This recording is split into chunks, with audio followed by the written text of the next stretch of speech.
अक्सर आपने वेबसाइट्स पे देखा होगा कि वेबसाइट जो है वो उसमें काफ़ी हेडिंग्स होती हैं। एक मेन हेडिंग होती है और फिर नीचे सब हेडिंग्स भी होती हैं, और उसके बाद वो कंटेंट जो है डिवाइडेड होता है डिफरेंट सेक्शन में इन हेडिंग्स की वजह से।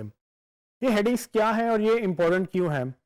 एसईओ में गूगल जहाँ पर ये देखता है कि आपका कीवर्ड टाइटल में आ रहा है, आपका कीवर्ड डिस्क्रिप्शन में आ रहा है, आपका कंटेंट आपके कंटेंट में वो कीवर्ड बार बार रिपीट हो रहा है, लेकिन वो ये भी देखता है कि क्या वो हेडिंग्स में भी आ रहा है कि नहीं।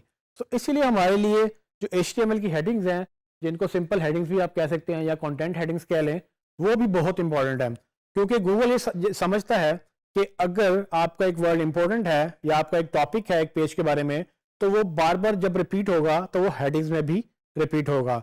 हेडिंग्स की तकरीबन 6 टाइप्स हैं HTML के अंदर, और वो कुछ इस तरह से आपको नजर आएगा कि H1 सबसे इंपॉर्टेंट होती है, यानी सबसे ज्यादा मेन जो इंपॉर्टेंस है वो है H1 को दी जाती है, और ये नॉर्मली एक पेज पे एक होती है। अक्सर लोग ये आर्ग्यू करते हैं कि H1 एक पेज पे 2 भी हो सकती हैं, लेकिन कुछ अर्से पहले तक HTML5 से पहले तक ये माना जाता था कि HTML की हेडिंग H1 एक ही होनी चाहिए हर पेज के ऊपर। अगर एक भी नहीं है तो भी मसला है, और अगर एक से ज्यादा है तो भी मसला है। आपको अक्सर टूल्स भी ये एज एन इशू एरर बताएंगे। सो आपको ये ध्यान में रखना है कि आपने जो एक मेन पेज का टाइटल है या मेन पेज का नाम है उसको H1 असाइन करना है या अपने डेवलपर से असाइन करवाना है। इससे फायदा ये होगा कि इस H1 में जो भी आप लिखेंगे वो गूगल कंसिडर करेगा ऑप्टिमाइजेशन के लिए।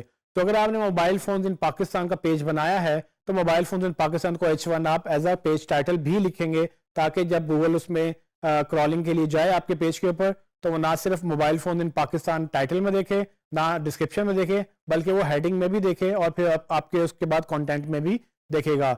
इसी तरह से H1 के बाद H2 से लेके H6 तक डिफरेंट हेडिंग्स हैं। ये स्टाइल पे भी डिपेंड करता है कि आपकी वेबसाइट की स्टाइलिंग क्या है। तो आप ये इस वेबसाइट जब डिज़ाइन करवाएं या वेबसाइट जो भी आप थीम यूज़ करें उसमें मेक श्योर ये करें कि आपका मेन पेज टाइटल H1 एक दफ़ा ही आए।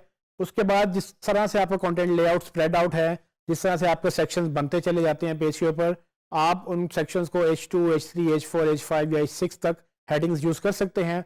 बहुत ज़्यादा यूज़ नहीं कर सकते क्योंकि वो डिपेंड करता है कंटेंट के ऊपर क्या है। अगर आपका कंटेंट 500 वर्ड्स तक है तो मे बी आप 2 से 3 हेडिंग्स यूज़ कर लेंगे, आप उसको H2 में या H3 में डिवाइड कर सकते हैं। ये चीज़ आपने याद रखनी है कि इसका सीक्वेंस कोई भी नहीं है।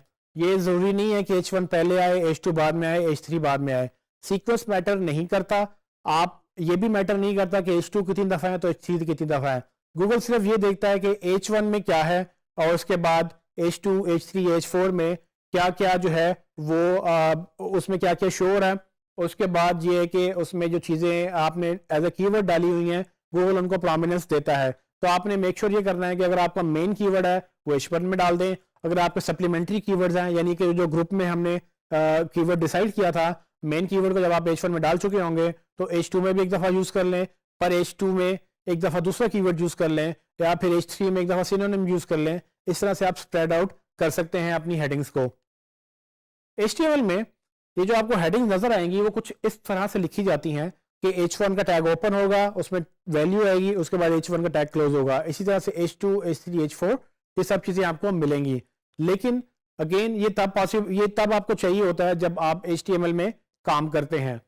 सवाल ये है कि इसको अगर हम लिखना चाहें तो हम कैसे लिखते हैं। उससे पहले मैं आपको ये दिखाऊंगा कि लाइव एक एग्जांपल ले लेते हैं कि वेबसाइट के ऊपर या पेज के ऊपर ये हेडिंग्स किस तरह से नजर आती हैं। तो मैं आपको एग्जांपल दूंगा डिजिस्किल्स की वेबसाइट की ही कि किस तरह से हमें पेज का लेआउट नजर आता है और उसमें हेडिंग्स कहाँ कहाँ पर लगी हुई हैं। आइए देखते हैं। जैसे कि आप मेरी स्क्रीन पे देख सकते हैं कि मैंने डिजिस्किल्स की वेबसाइट ओपन की है। इसमें आप देखेंगे कि ऊपर हेडर है, नीचे मेन्यू है, फिर ये वीडियो चल रही है, उसमें सेक्शंस बने हुए हैं। कंटेंट जो है डिफरेंट सेक्शन में उन्होंने ब्रेक किया हुआ है और ऐसा ऐसा जो है वो डिफरेंट इमेजेस के साथ और डिफरेंट सेक्शन के साथ आपको कंटेंट डाइजेस्टेबल बनाया हुआ है ताकि आप उसको अंडरस्टैंड कर सकें। इसमें हेडिंग्स कहाँ पे हैं तो मैं आपको ये बता दूं कि ये जो सक्सेस स्टोरीज लिखा हुआ है ये बेसिकली एक हेडिंग है, और उसके बाद ये पॉपुलर कोर्सेज लिखा हुआ है ये भी एक हेडिंग है। उसी तरह से अगर आप नीचे जाते जाएंगे तो ये न्यूज़ एंड इवेंट्स भी हेडिंग है, और फिर विजन एंड मिशन ये भी हेडिंग्स हैं। लेकिन आप ये देखेंगे कि विजन और मिशन एक ही तरह की 2 हेडिंग्स हैं। ये हो सकता है कि H3 है, और ये न्यूज़ एंड इवेंट्स और ये ऊपर जो पॉपुलर कोर्सेज हैं ये एक ही तरह की 2 से 3 डिफरेंट हेडिंग्स हैं जो कि विजन और मिशन से डिफरेंट हैं। सो पॉसिबिलिटी है कि ये H2 होंगी या H4 होंगी। अब इसको चेक करने के लिए आप क्या कर सकते हैं, आप इनको ऊपर राइट क्लिक करें तो आप इंस्पेक्ट भी कर सकते हैं।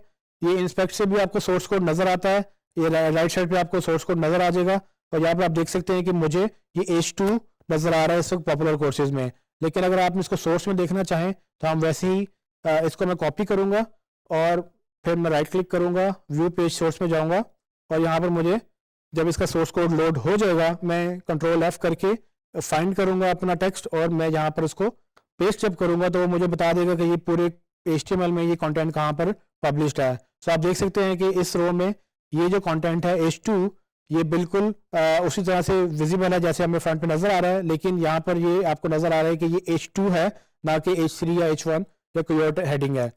इसी तरह से अगर आप नीचे स्क्रॉल करेंगे तो हम ये देख लेते हैं कि विजन और मिशन ये H1 या H2 या H3 इसमें क्या लगा हुआ है। मैंने इसको चेक करके इंस्पेक्ट किया तो आप इंस्पेक्ट में देख सकते हैं कि ये भी H2 है लेकिन इनकी डिज़ाइन डिफरेंट है। सो हेडिंग्स में आप नॉर्मली कीवर्ड्स स्प्रेड कर सकते हैं। अगर मैं सी की एग्जांपल लूँ तो जहाँ पॉपुलर कोर्सेज लिखा हुआ है वहाँ पॉपुलर ऑनलाइन कोर्सेज भी हो सकता था, क्योंकि पॉसिबिलिटी है कि अगर डिजी स्किल्स अगर ऑनलाइन कोर्सेज प्रोवाइड कर रहे हैं तो ऑनलाइन कोर्सेज एक कीवर्ड हो सकता है जो यहाँ पर ऐड हो सकता है। सो अगर इसकी ऑप्टिमाइजेशन करना चाहें तो मैं ये चाहूँगा कि हम यहाँ पर एक ऑनलाइन का वर्ड ऐड कर दें, ताकि अगर पॉपुलर कोर्सेज की बजाय पॉपुलर ऑनलाइन कोर्सेज लिखेंगे तो गूगल को ये लगेगा कि ये वेबसाइट ये पेज जो है ये ऑनलाइन कोर्सेज के बारे में है। जैसे कि आपने देखा कि डिजी स्किल्स के ऊपर वो जो पेज डिवाइडेड था और डिफरेंट हेडिंग्स में था, उसमें कहीं पर H2 तो कहीं पर H3 यूज़ हो सकता था। H1 हमने नहीं देखा, हमने बाकी हेडिंग्स नहीं देखी, लेकिन ये मैटर नहीं करेगा। ये मैटर तब करेगा जब आप किसी वेबसाइट की SEO करेंगे और अगर आपको लगता है कि कोई चीज़ मिसिंग है, H1 नहीं है, तो आप अपने क्लाइंट से कहेंगे या आप अपने डेवलपर से कहेंगे कि उसमें H1 डाले। अगर आपको ये लगता है कि उसमें H2 या H3 ज़्यादा दफ़ा यूज़ हुआ है तो आप उसको चेंज करवा सकते हैं। लेकिन अल्टीमेटली गोल हमारा ये है कि जब भी हम हेडिंग यूज़ करें उसके अंदर हम प्रॉपर कीवर्ड्स यूज़ करें और ये कीवर्ड उसी ग्रुप में से आएंगे जो हमने फर्स्ट टाइम इसको असाइन किया था। और आप तब देख सकेंगे कि जहाँ पर अगर एक वर्ड एक तरह से लिखा हुआ है उसको अगर आप थोड़ा सा डिफरेंट करके, थोड़ा सा लंबा करके या उसमें कीवर्ड घुसाने की कोशिश करें तो वो एक अच्छी आपकी ऑप्टिमाइजेशन प्रैक्टिस होगी, जिससे गूगल आपको फिर रैंक करने में जो है ऊपर आपको लेकर आएगा। अगर आप ये हेडिंग्स को मिस कर देंगे, अगर इसमें आप कंटेंट या कीवर्ड्स नहीं ऐड करेंगे तो पॉसिबिलिटी है कि आपकी SEO में आपको वो रैंकिंग या वो नंबर ना मिले जो आप इस हेडिंग से विन कर सकते थे।